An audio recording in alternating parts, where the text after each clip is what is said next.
AP రాజధాని అమరావతి అంటూ లోక్సభలో చట్ట సవరణ చేసిన సందర్భంగా తెలుగుదేశం పార్టీ పెద్ద ఎత్తున హడావిడి చేసింది. తెలుగుదేశం పార్టీ నాయకులు స్వీట్లు పంచుకున్నారు. ఇక ఈ అమరావతిని ఎవరు కదిలించలేరు, ఇంచు కూడా కదిలించలేరు, ఎవరి వల్ల సాధ్యం కాదంటూ తెలుగుదేశం పార్టీ నాయకులు పెద్ద పెద్ద ప్రకటనలు ఇచ్చారు. నారా లోకేష్ గారు అయితే ప్రత్యేకంగా ఒక వీడియో విడుదల చేశారు. ఫస్ట్ తొలుత కారిడార్లో నడుచుకుంటూ వస్తున్నట్టు, ఆ తర్వాత తన ఛాంబర్లోనికి వెళ్ళి టీవీ పెట్టుకొని లోక్సభ ప్రసారాల్ని వీక్షిస్తూ ఉన్నట్టు, మధ్య మధ్యలో వాటన్నింటినీ సెల్ ఫోన్ ద్వారా చిత్రీకరిస్తూ ఉన్నట్టు, చివరకు బిల్లుకు లోక్సభ ఆమోదం తెలపగానే లోకేష్ గారు లేచి చప్పట్టు కొడుతున్నట్టు ఇలాంటి ఒక వీడియోని ఎక్స్క్లూజివ్ గా తయారు చేసి వదిలారు. ఒక నారా లోకేష్ గారు మాత్రమే ఆ వీడియోలో ఉన్నారు. సరే, ఇది పిఆర్ స్టంట్ అంటూ కూడా విమర్శలు చేస్తున్నారు. నారా లోకేష్ గారు ఈరోజు ఢిల్లీ కూడా వెళ్తున్నారు. ప్రధాని నరేంద్ర మోడీ గారిని కలిసి ఈ బిల్లుకు ఆమోదం తెలిపినందుకు కృతజ్ఞతలు తెలపడంతో పాటు రాజ్యసభలో ఈ బిల్లు చర్చకు వచ్చినప్పుడు గ్యాలరీలో కూర్చొని నారా లోకేష్ గారు స్వయంగా వీక్షిస్తారు అంటూ కూడా మీడియాలో ప్రచారం చేసుకుంటూ ఉన్నారు. అంటే చరిత్రలో ఎప్పుడూ జరగనంత ఒక అద్భుతం అమరావతి విషయంలో లోక్సభ రాజ్యసభ వేదికగా జరిగింది అన్నట్టుగా ఒకవైపు తెలుగుదేశం పార్టీ వాళ్ళంతా ప్రచారం చేస్తున్నారు. ఇక అమరావతిని ఎవరూ కదిలించలేరు, ఇదే శాశ్వత రాజధాని అంటూ ప్రచారం చేస్తున్నారు. అయితే ఆంధ్రజ్యోతి పత్రిక మాత్రం ఇప్పటికీ కూడా అనుమానాలు వ్యక్తం చేసింది. ఈ సాధారణ మెజారిటీతో జరుగుతున్న ఈ చట్ట సవరణ అన్నది ఉత్తిదే, ఇది తాత్కాలిక ఆనందమే, ఏ క్షణమైనా ప్రభుత్వాలు పరిస్థితులు మారిపోయినప్పుడు ఈ ఆనందం ఆవిరైపోతుందని డైరెక్ట్ గా ఒక కథనం రాసేసింది. ఇండైరెక్ట్ గా ఆంధ్రజ్యోతి చెప్తుంది, ఇలా సాధారణ మెజారిటీతో చట్ట సవరణ చేస్తే ఎప్పటికైనా ఇబ్బంది, అలా కాదు, రాజ్యాంగంలోని షెడ్యూల్ 9లో చేర్చాలి. అమరావతి రైతుల ప్రయోజనాలు పెట్టుబడిదారుల రక్షణ చట్టం పేరుతో ఒక చట్టం చేసి షెడ్యూల్ 9లో చేర్చాలి అని చెప్తుంది. షెడ్యూల్ 9లో చేర్చాలి అంటే సాధారణ మెజారిటీతో సాధ్యం కాదు. లోక్సభ రాజ్యసభ ఈ రెండూ కూడా 2/3 మెజారిటీతో ఆమోదం తెలపాల్సి ఉంటుంది. ఎలాగో నిన్న చట్ట సవరణకు కాంగ్రెస్ పార్టీ కూడా మద్దతు ఇచ్చింది కాబట్టి ఇదే సరైన సమయం. లోక్సభలో రాజ్యసభలో బీజేపీ కాంగ్రెస్ చేతులు కలిపి మద్దతు ఇస్తే 2/3 మెజారిటీతో కూడా దీన్ని ఆమోదింపజేసి రాజ్యాంగంలోని షెడ్యూల్ 9లో చేర్చేయవచ్చు. అప్పుడు ఎవరు కదిలించలేరు.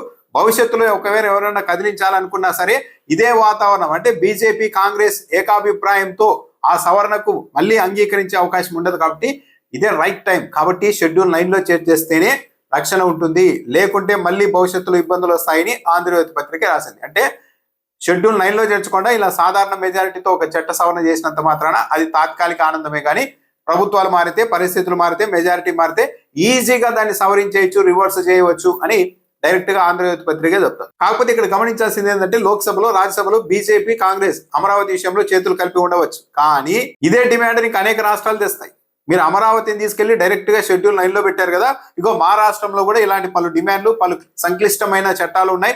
వీటన్నింటినీ కూడా ఎవరు భవిష్యత్తులో మార్చకుండా మొత్తం తీసుకెళ్లి షెడ్యూల్ 9లో పెట్టాలి అని కేంద్ర ప్రభుత్వం మీద రకరకాల రాష్ట్రాలు, వివిధ రాష్ట్రాలు ఒత్తిడి తెచ్చే అవకాశం ఉంటుంది. అప్పుడు ఏమవుతుంది, షెడ్యూల్ 9 మొత్తం ఇగో చిన్న చిన్న డిమాండ్లు, అంటే రాజకీయంగా పలుకుబడి ఉన్నప్పుడు, మెజారిటీ ఉన్నప్పుడు, ఆ ప్రాంతీయ పార్టీలు, రాష్ట్ర ప్రభుత్వాలు ఒత్తిడి చేసినప్పుడు వాళ్ళకి సంబంధించిన అంశాలన్నీ తీసుకెళ్లి పోయి షెడ్యూల్ 9లో పెట్టుకుంటుండాల్సిన పరిస్థితి వస్తుంది. కాబట్టి దీనికి బీజేపీ అంగీకరించడం సాధ్యం కాదు. పైగా ఈరోజు ఆంధ్రజ్యోతి ఈ రోజు రాస్తుంది, ఈ విషయం ముందే తెలియదా అంటే చిన్న పిల్లలకు కూడా తెలుసు.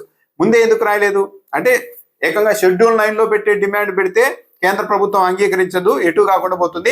కనీసం ఇలా సాధారణ మెజారిటీతో అయినా ఒక చట్ట సవరణ చేయిస్తే మేము చట్ట సవరణ చేయించాం, అమరావతిని శాశ్వత రాజధానిగా ప్రకటించాం అని చెప్పుకోవడానికి, మళ్ళీ విడతలు భూములు ఇచ్చే వాళ్ళని నమ్మించడానికి అవకాశం ఉంటుందని తెలుగుదేశం పార్టీ ఆ రూట్లో వెళ్ళింది.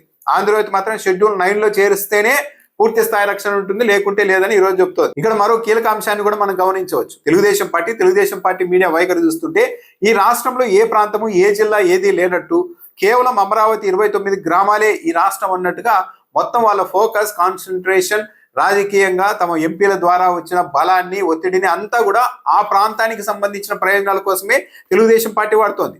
మీడియా కూడా దాని మీదే మాట్లాడుతోంది. మిగిలిన అంశాలు, రాష్ట్రంలో అనేక హామీలు అమలు కాకపోవడం, కేంద్ర ప్రభుత్వం విభజన చట్టంలోని హామీల్ని అమలు చేయకపోయినా, వెనుకబడిన ప్రాంతాలకు సరైన ప్రయోజనాలు ఇప్పటికీ అందకపోయినా వాటి గురించి మాట్లాడకుండా అమరావతికి సంబంధించి చట్ట సవరణ చేయించుకోవడమే కాకుండా ఇప్పుడు ఏకంగా షెడ్యూల్ 9లో కూడా పెట్టించేద్దాం, మనకు బలం ఉంది కదా అనే వాదనకు తెలుగుదేశం పార్టీ మీడియా వెళ్తోంది. అంటే మొత్తం రాష్ట్ర ప్రయోజనాల కంటే అమరావతి మీదే తెలుగుదేశం పార్టీ పూర్తిగా పనిచేస్తోంది. ఒక అమరావతి మనకి కావాలి, మిగిలిన వాటి సంగతి పక్కన తర్వాత చూద్దాం అన్నట్టుగా తెలుగుదేశం పార్టీ వైఖరి ఉంది అన్నది చాలా స్పష్టంగా అర్థమవుతోంది.